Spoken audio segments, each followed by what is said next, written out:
Social మీడియాలో జరిగే ప్రచారాలు ఒక రకంగా అవి స్పెక్యులేషన్ వార్తలు అనొచ్చు.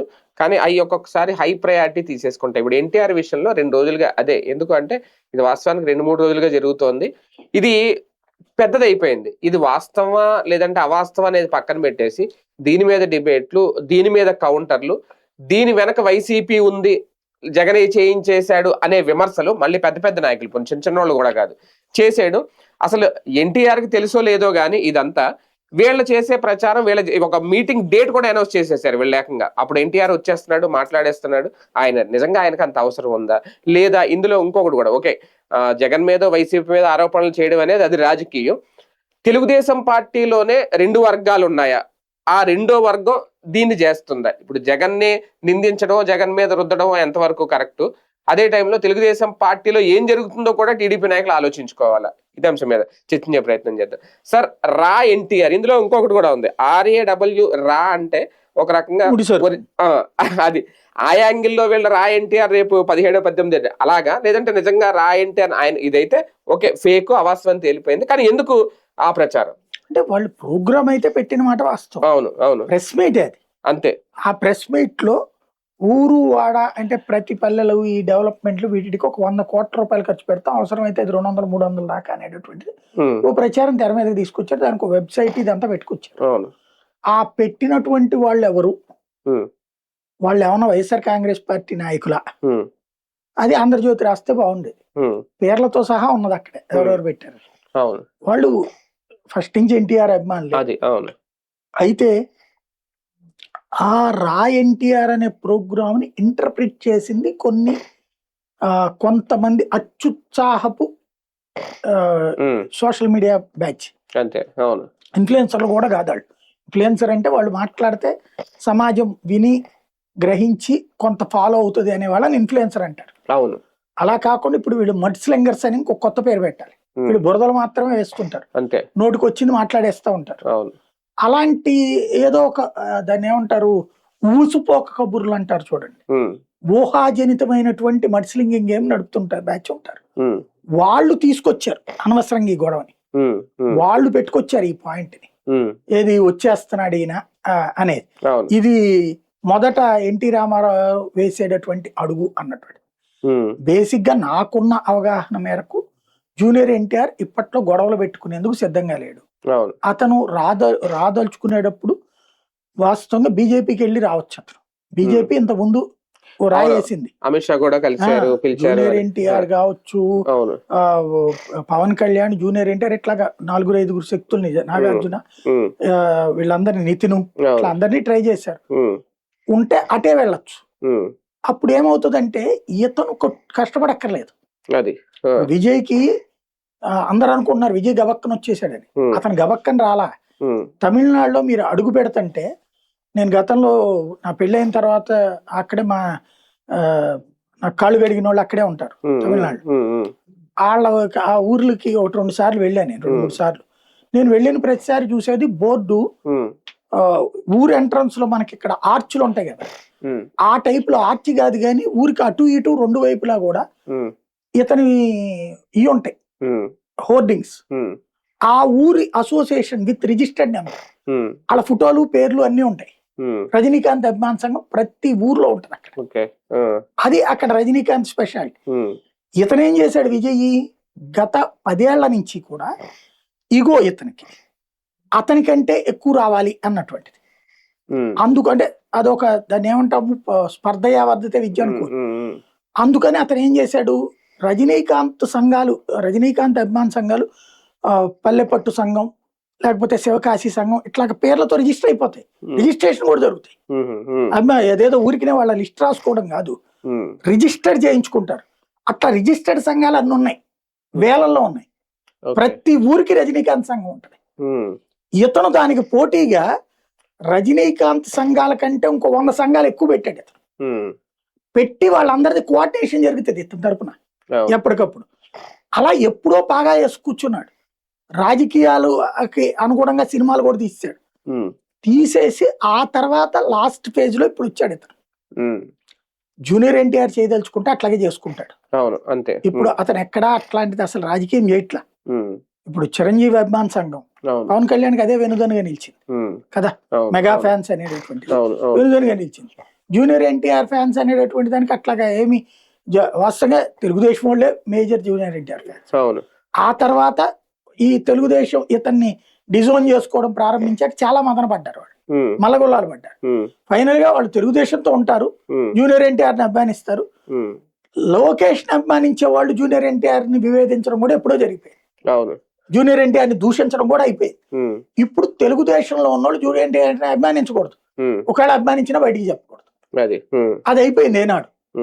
ఇప్పుడు అలాగ అయిపోయి ఉన్నది కాబట్టి మళ్ళీ ఈ ఏడాది ఎండింగ్ లోపు లోకేష్ ఏమన్నా సీఎం అవుతాడు అన్నటువంటి ప్రచారం జరుగుతుంది కాబట్టి దాన్ని కౌంటర్ చేయడానికి దీన్ని లైవ్ లోకి తీసుకొచ్చారు. అది ఇక్కడ అదే డౌట్ సార్, దాన్ని కౌంటర్ చేయడానికి వైసీపీకి ఎక్కువ అవసరమా, లేదంటే లోకేష్ సీఎం అవడం ఇష్టం లేని వర్గం కూడా ఒకటి ఉంది టీడీపీలో అనేది ఒక ప్రచారం, అది ఎంతవరకు వస్తుందో నాకు తెలియదు. ఆ వర్గం ఇలా చేసిందని ఎందుకు అనుకోకూడదు? నేను విన్నదైతే కనుక 2019కి ముందు ఒక నాయకుడు, వాళ్ళ టీడీపీకి సంబంధించిన నాయకుడు, చాలా పెద్ద నాయకుడు, కేంద్ర స్థాయికి వెళ్ళిన నాయకుడే, లోకేష్ వద్దు మీ వారసుడిగా నన్ను ముందు ఉంచండి అని అడిగాడట. ఆ తర్వాత ఆయన రాజకీయం నిదానంగా పక్కెళ్ళిపోయింది. ఇప్పుడు కూడా ఉన్నాడు, ఆయన వేరే పార్టీలో ఉన్నాడు, టీడీపీ నుంచి బయటకు వెళ్ళిపోయి కూటమి పార్టీలోనే వేరే పార్టీలో ఉన్నాడు. ఆయన ఒక 3-4 సోషల్ మీడియా కంపెనీలని నడిపిస్తున్నాడట. వాటి ద్వారా లొకేషన్ టార్గెట్ చేయడం జరుగుతుందట. 3-4 వెబ్సైట్లు కావచ్చు, యూట్యూబ్లు కావచ్చు, ఇప్పుడు ఏదేదో వెబ్ న్యూస్ పోర్టల్స్ లాగా వచ్చింది, అట్లాంటి నడుపుతున్నారు. ఒక 3-4 బ్యాచీలకి ఈయన స్పాన్సర్డ్ అన్నటువంటిది టీడీపీ వాళ్ళకి ఉన్నటువంటి ఫీడ్బ్యాక్. ఆయన ఆధ్వర్యంలో లోకేష్ ని టార్గెట్ చేస్తున్నారు, నెగిటివ్ క్యాంపెయిన్ చేస్తున్నారు. ఒకానొక దశలో అతనికి ఆ వార్నింగ్ ఇచ్చాక కొంత తగ్గింది అని అంటున్నారు. ఇట్లాంటి వాటి వెనకాల అతని హస్తం ఉందనేటటువంటి నమ్మకం కూడా ఉంది వాళ్ళకి. అదే కదా. అయితే దాన్ని మళ్ళీ కూటమి విభేదాల కిందకి రానియకుండా చూడటం కోసం జగన్ దోషం చేస్తున్నారు. ఇప్పుడు రాధాకృష్ణ గారు ఏంటంటే తెలుగుదేశానికి మచ్చ కాదు కదా, గాలికి ఇబ్బంది కూడా రానియకుండా జగన్ ని పవన్ కళ్యాణ్కి కానీ రాధాకృష్ణకి కానీ ఇద్దరికి ఉన్నటువంటి లక్షణం ఏంటంటే బాబు గారు సంతోషంగా ఉండాలి, వాళ్ళ కుటుంబం సంతోషంగా ఉండాలి, వాళ్ళ పార్టీ సంతోషంగా ఉండాలి. వాళ్ళు సంతోషంగా ఉండాలంటే వచ్చే ప్రతి ఇబ్బందిని జగన్ మీదకి తోసేయాలి, జగన్ ని దొంగగా చూపించాలి, జగన్ ని దుర్మార్గుడిగా చూపించాలి. అందులో భాగంగా ఈ టైప్ లో రాసుకొచ్చారు. అవసరమైనప్పుడల్లా జూనియర్ ఎన్టీఆర్ పేరు వాడేస్తున్నారు. పాపం ఆయనకు తెలుస్తుందో లేదు ఇదంతా తెలియదు కానీ ఇంతకుముందు కూడా వాడారు. ఒక దానికి ఏదో పాపం ఆయన ఎక్కడో షూటింగ్ లో ఉండి కూడా వివరణ ఇచ్చారు అప్పట్లో, తర్వాత ఇంకా వదిలేశారు ఆయన కూడా. ఇప్పుడు నిజంగా అంటే ఇది వైసీపీ మీద వాళ్ళు రుద్దే ప్రయత్నం చేస్తున్నారు. తెలుగుదేశం పార్టీ కూడా ఒకసారి చెక్ చేసుకోవాలా. టీడీపీకి తెలుసు, అందుకని టీడీపీ ఎక్కువ హైలైట్ చేయలేదు. మీరు ఇందులో అబ్జర్వ్ చేస్తే టీడీపీ ఏం వైసీపీ మీదకి ఎగబడ, అంటే జ్యోతి చేసింది కాబట్టి అది టీడీపీ అని అనుకోకూడదా? ఇప్పుడు జ్యోతి అటుకు పొమ్మని చెప్తోంది, అంటే ఇది ఇట్లా వదిలేస్తే కనుక మనకు అనవసరంగా తలనొప్పి వద్దబ్బాయి, వాళ్ళ మీదకి దోసేయండి, ఇది మీరు అందరు పట్టించి ఇట్లా పోస్టులు పెట్టండి అని చెప్తుంది. ఇదేం లేదు, జ్యోతి అనేది వాళ్ళ కార్యశాల, తెలుగుదేశం ప్లాన్ చేయదు. తెలుగుదేశాన్ని అంటే తోక కుక్కను నడిపిస్తా, కుక్క తోక నడిపిస్తా అంటే ఇది తోక, ఈ తోక కుక్కను నడిపిస్తుంది. కానీ ఒకటిసారి ఇలాంటి రాగానే నేను మీరు చూసే ఉంటారు కొంతమంది టీడీపీ సోషల్ మీడియా కార్యకర్తలు, నిన్న ఒక ఆవిడ లేడీ బయట చూశాను, ఇంకా వాళ్ళు ఇష్టం వచ్చినట్టు తిడుతున్నారు జూనియర్ ఎన్టీఆర్ని కూడా, నువ్వు ఎలా వస్తావు నీ ఇదేంటి, ఇంకా గతం అంతా తవ్వుతారు కదా అవన్నీ. ఇదంతా టీడీపీకి సైలెంట్ గా ఉంటే రిమార్క్ కాదా రేపు పొద్దున్న జూనియర్ ఎన్టీఆర్ని వీళ్ళే తిట్టించారని అనుకోరా? అంటే వాళ్ళు అలాగా అనుకోవట్లేదు. ఇప్పుడు అతను ఎవరు దగ్గుబాటి ప్రసాద్ ఎవరు మధ్యన మాట్లాడాడు కదా, వాళ్ళ అమ్మని గురించి కూడా మాట్లాడారు. తర్వాత ఈనాడు జ్యోతిలో ఆగ్రహించారని రాశారు కానీ తెలుగుదేశం నుంచి అలాంటి ప్రశ్న ఒకటి రాలా, చంద్రబాబు ఆగ్రహించారని. ఆ తర్వాత అతను ఇంకా దర్జాగా తిరుగుతున్నాడు, అతను సొంత పార్టీ వాళ్ళే తిడుతున్నారు. అదే కదా. కాబట్టి అక్కడ టీడీపీ ఏమనుకుంటుందంటే జూనియర్ ఎన్టీఆర్ మాట వస్తే ఇట్లా తిట్టేయండి మీరు, అంతే, తిడతమే మంచిది అనే లెక్కనుంది. ఎందుకంటే అలా తిడితే వాళ్ళు సైకలాజికల్ గా డిజప్పీర్ అవుతారు ఇప్పుడు ఆయన ఏదో ఎక్కడో కూర్చొని షూటింగ్లు చేసుకుంటున్నాడు ఆయన. నా వాస్తవానికి ఆయనకి ఇప్పుడు రాజకీయాల్లోకి వచ్చే ఆలోచన ఉందో లేదో కార్యాలయమే ప్రకటన కూడా ఇచ్చేసింది, మాకు సంబంధం లేదని. కానీ ఇక్కడ ఎంత జరుగుతుంటే దాన్ని ఎందుకు కంట్రోల్ చేయలేకపోతున్నారు వీళ్ళు? కావాలని అంటే ఇప్పుడు ఇది పార్టీ క్యాంపెయిన్ అని కూడా నేను అనుకోను. ఇప్పుడు మీరు చెప్పినటువంటి కొంతమంది నేను కూడా చూశాను. అవును అవును. అయితే పార్టీ క్యాంపెయిన్ అయితే డైరెక్ట్ టీడీపీ పేజీల మీదనే కొట్టేస్తారు, లేదా టీడీపీ వాట్సాప్ లో కూడా వస్తది. అది కాదు, ఇదేంటంటే బాబు గారి మీద వేరే అభిమానం, తెలుగుదేశం మీద వేరే అభిమానం, లోకేష్ మీద వేరే అభిమానం ఉండి, లేదా వాళ్ళ దృష్టిని ఆకర్షించాలనుకునేటటువంటి వాళ్ళు ఈ పోస్టులు పెడతారు. ఇది పార్టీకి సంబంధం అని నేను అనుకోను. పార్టీ మీద ప్రేమ, బాబు లోకేష్ మీద ప్రేమ, వాళ్ళ దృష్టిని ఆకర్షించడానికి ఇతని తిట్టాలి అది అనే సొంత దొరదది. అంతే, కొంతమందికి అది కూడా పార్టీ అనుకుంటే కొన్ని ఛానల్స్ ఉన్నాయి, వాటిట్లో వస్తాయి. అవును, నిజమైతే అంటే వేల వైపు నుంచి ఈ 3 రోజుల నుంచి కొట్టుపడేసేవాళ్ళు. అవును, పార్టీది అయితే ఈనాడు జ్యోతి. ఇప్పుడు వచ్చినాయి అంటే ఇక ముగించే ముందంటే 18వ తారీఖున ప్రోగ్రామ్. అవును అవును. కాబట్టి ఓ రోజు ముందున అంటే ముగించడం ఒకటి, దీన్ని జగన్ వైపు డైవర్ట్ చేసి ముగించడం ఒకటి, అంటే అది ఆర్కే గారి గేమ్. అదే, అంత మించేది లేదు. మొత్తం జగనే చేశాడు అంటే వీళ్ళు కూడా కొంతమంది జగన్ వాళ్ళు. సింపుల్ అబ్బా, బుద్ధున్నోడు ఎవడు తనకు పోటీకి ఇంకోటి తెచ్చిపెట్టుకోడు. అదే కదా, జూనియర్ ఎన్టీఆర్ వస్తే జగన్ కి ఏమైనా ఉరుగుతుందే? అసలు నిజంగా జూనియర్ ఎన్టీఆర్ వచ్చిన టీడీపీ అంత భయపడాల్సిన పనే ఉంది? టీడీపీ లేదంటే టీడీపీ ఏం భయపడట్లేదు నాకు తెలిసి. టీడీపీ వాళ్ళు క్లారిటీతోనే ఉన్నారు, ఆయన రాడని. అంతే. కాకపోతే నేను అనేది ఏంటంటే వీళ్ళ భయం. మా లోకేష్ కి నాకు పరిచయం ఉంది, లేదా లోకేష్ నేను వెళ్తే హాయిబా అంటాడు, ఓ ఫోటో కూడా దిగి రావచ్చు, అంత చనువు ఉంది. ఇప్పుడు లోకేష్ లేకపోతే జూనియర్ ఎన్టీఆర్ వస్తే నాకు రాదు కదా విలువ అనే ఇదేంటంటే రికగ్నైజేషన్ ప్రాబ్లం బ్యాచ్ వాళ్ళ గోల. ఒక రకంగా రా ఎన్టీఆర్ అనేది ఒక సంస్థ, దాని ద్వారా కొన్ని సేవా కార్యక్రమాలు చేయాలనుకుంటున్నారు వాళ్ళు. అదే అసలు వాళ్ళ తరపున నిన్న అతను ఎవరో జూనియర్ ఎన్టీఆర్ అసోసియేషన్ అతను ఏదో మాట్లాడాడు తిరుపతి. అతను చెప్పింది వెంటనే ఏంటంటే అభిమానుల పేరుతో సంక్షేమాలు చేయడం చాలా మంది చేస్తారు. రేపు వాళ్ళ ప్రెస్ మీట్ మేము అబ్జర్వ్ చేస్తాం, ఏమన్నా వ్యతిరేకంగా ఉంటే మేము యాక్షన్ తీసుకుంటాం.